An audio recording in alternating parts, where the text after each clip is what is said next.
Thank you all guys all for coming. And if you're new, let me just tell you what we do here. We come at 11. At 11, we network until 12. You are required to buy lunch, as Casey talked to you about. That's the one requirement we have because the rest are requirements.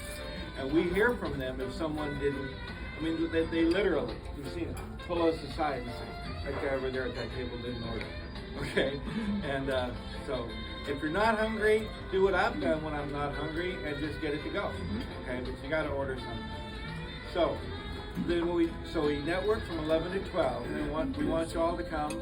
And at 12 o'clock, we go around the room. Everyone has a full minute to stand up and say whatever they want about themselves. We want to know a few things about you. Your name, your physical place where you do business. Maybe it's here in Van Nuys, maybe it's in Arkansas. We want to know your niche. Maybe you're an apartment guy or a land gal or what have you, foreclosures. And we also want to know what else you do. For instance, maybe you're a contractor.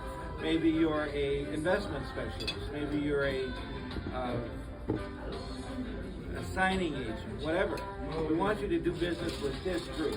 And we know that the more you come, the more